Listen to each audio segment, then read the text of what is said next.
जय हिंद दोस्तों, क्या हाल है। एक ऐसी कार चाहे और डिजाइन के मामले में हो या फिर लग्जरी कंफर्ट हो, इसमें बेस्ट इन क्लास होते हैं। एक ऐसी कार जिसको रफ्तार के साथ साथ पावरफुल मशीन भी कहा जाता है। एक ऐसी कार जिसको खरीदने के लिए हर एक middle class boy and girl dream देखते हैं। जी हाँ दोस्तों, मैं आज आपको BMW के BTS यानी कि इस कार को कैसे तैयार किया जाता है, क्या खासियत है एंड फैक्ट्री में किस तरीके से इसको बनाया जाता है, everything I going to discuss in this video. So देर किस बात की, करते हैं शुरुआत।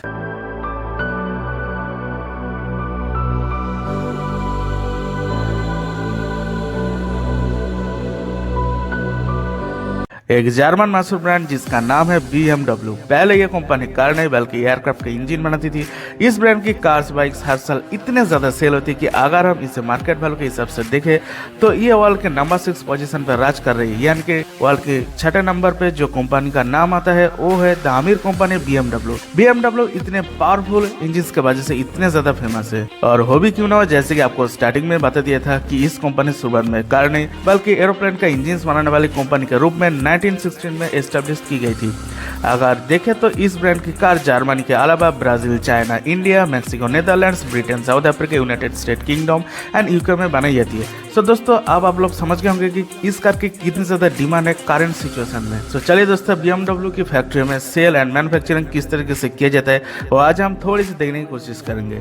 दोस्तों, इस कार को बनाने के लिए सबसे पहले शुरुआत होती है कुछ खास तरीके का स्टील एंड एल्यूमिनियम की रोल्स की, जो कि काफी मजबूत और हेवी होते हैं। इन्हें पहले लेजर के द्वारा काट किया जाता है एंड देन जो रोलर है एल्यूमिनियम के, उसको हाई प्रेशर मशीन से यहाँ पर शेप बने जाते हैं। जैसे कि कार का फ्रेम होता है, डोर होता है और हुड होता है, रूफ होता है, उस तरीके का शेप में इसको डिजाइन किया जाता है। BMW जिस टाइप का स्टील को यूज करते हैं बहुत ही ज्यादा मजबूत होने के साथ साथ काफी हल्का भी होते हैं एंड इसलिए कार की वजन कम होने के नाते ये बहुत ही तेजी से भागते हैं। बट सेफ्टी में जरा सा भी कॉम्प्रोमाइज ना हो। स्टील और एल्यूमिनियम के अलावा कुछ पार्ट्स हाई क्वालिटी के होते हैं, जैसे कि कार्बन फाइबर और कंपोजिट मटेरियल के मिश्रण से इसको बनाया जाता है। इन सब पार्ट्स को बनाने के बाद इन्हें आपस में जोड़ने के लिए वेल्डिंग, ग्लूइंग एंड स्क्रूइंग जैसे काम होते हैं। और हाँ, इसके अलावा लेजर वेल्डिंग भी किया जाता है, जो कि काफी एक्यूरेसी के साथ कार के छोटे छोटे पार्ट्स को आपस में बारीकी से कनेक्ट कर सकती है। इनमें ज्यादातर काम रोबोट्स ही करते हैं, बट इन रोबोट्स को कंपनी के हाई क्वालिफाइड एम्प्लॉय कंट्रोल करते हैं। इसमें लगभग 95% काम रोबोट्स के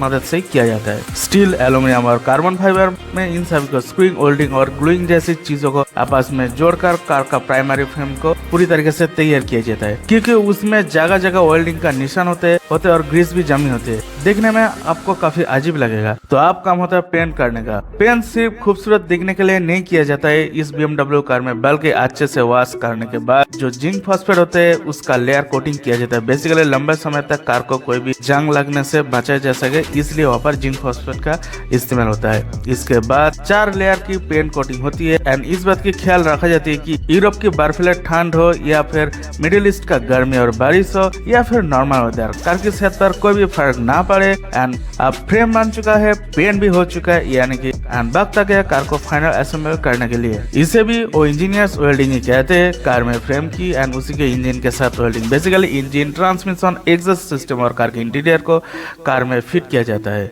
पाइयों को भी लगाया जाता है और फिर कार को लगभग फाइनल कर दिया जाता है। फाइनल टच देने के बाद BMW कार्स को काफी एक्सट्रीम तरीके से टेस्टिंग किया जाता है, जिसके बाद कार को डीलरशिप पर जाने के लिए रेडी किया जाता है। दोस्तों, BMW कार में 4 सिलेंडर इंजन यूज किया जाता है। इस इंजन की पावर की अंदाजा हम इस बात से लगा सकते हैं, यानी कि 4 cylinder engine world war 1 fighter planes में कंपनी इसको यूज करती थी, क्योंकि मैंने आपको इस वीडियो में ऑलरेडी 2 बार बता चुका हूँ कि इस कंपनी शुरुआत में एरोप्लेन के इंजन बनाने के रूप में एस्टेब्लिश की गई थी एंड यानी कि 4 सिलेंडर इंजन उस टाइम वर्ल्ड वॉर के टाइम पे एरोप्लेन को बनाने में यूज किया जाता था। हालांकि आज के टाइम पे ये इंजन पहले से ज्यादा इम्प्रूव हो चुका है। BMW को अपने इन 4 सिलेंडर्स इंजन के पर इतना ज्यादा प्राउड फील है कि जर्मनी का इस कार का जो मेन हेडक्वार्टर बना हुआ है उसे बिल्डिंग करने के टाइम पे यहाँ पर 4 सिलेंडर वाला इंजन के शेप में BMW ने डिजाइन करवाया है। ये कंपनी वर्ल्ड वॉर के टाइम पे एरोप्लेन के इंजन बना रही थी, बट जर्मनी ने वर्ल्ड वॉर किया एंड दुनिया जानते हैं उसके बाद क्या हुआ, जर्मनी हार गया था। उसके बाद इस देश पर बहुत सारे प्रतिबंधक लगाया गया था। उन्हीं में से एक ये भी था कि जर्मनी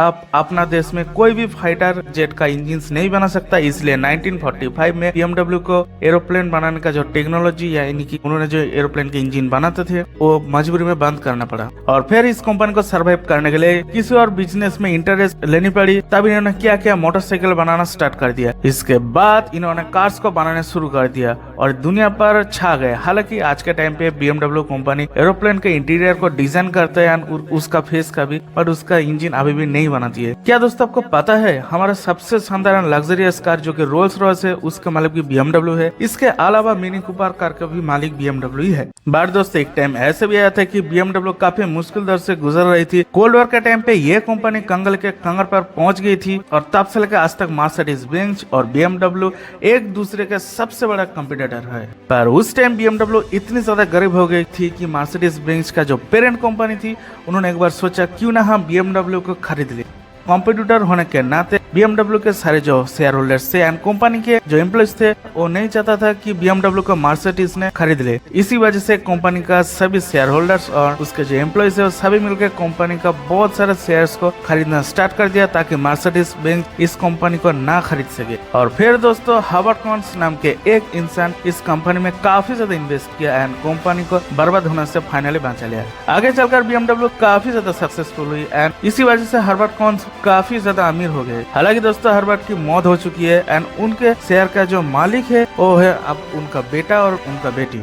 दोस्तों इनको बेटी सेकेंड स्क्वायर BMW के सेकंड बिगेस्ट शेयर होल्डर है एंड इसी वजह से उनका जो करेंट नेटवर्थ है $23 बिलियन से भी ज्यादा है एंड वो जर्मनी के सबसे अमीर महिला है एंड दुनिया की सबसे 68 अमीर इंसान में आती है। दोस्तों और एक अमेजिंग फैक्ट शायद आपको सोचने में मजबूर कर देगी, वर्ल्ड का जो पहला EV कार था वो भी BMW ने बनाया था। हाँ आज के टाइम पे आपको ये सुनने में काफी अजीब लगेगा क्योंकि EV कार एक फ्यूचर कॉन्सेप्ट है, उससे रिलेटेड भी मैं वीडियो बना चुका हूँ। बट दोस्तों यहाँ पर जो पहला EV कॉन्सेप्ट था और 1972 में अपने पहले इलेक्ट्रिक कार BMW ने मार्केट में बनाया था, बट वहाँ पर इसको लॉन्च नहीं किया। इसके बहुत सारे अलग अलग रीजंस थे, बट ये सक्सेसफुल उस टाइम में नहीं थी इसलिए शायद उन्होंने नहीं लॉन्च किया। बट उसके बाद अभी के टाइम पे BMW जो इलेक्ट्रिक व्हीकल बनाती है वो काफी ज्यादा इंस्पायर है उस 1972 दौरान जिस कार का उन्होंने इनोवेशन किया था, तो वहाँ पर काफी कुछ सीखने को मिला एंड शानदार EV व्हीकल आज के टाइम पे BMW बनाती है। तो दोस्तों यह था आज की BMW के बारे में एक छोटी सी इंट्रोडक्शन। उम्मीद है कि आपको वीडियो पसंद आई होगी। अगर दोस्तों वीडियो पसंद है तो लाइक करना, दोस्तों के साथ शेयर करना। मिलते हैं नेक्स्ट वीडियो में, सो तब तक के लिए गुड बाय।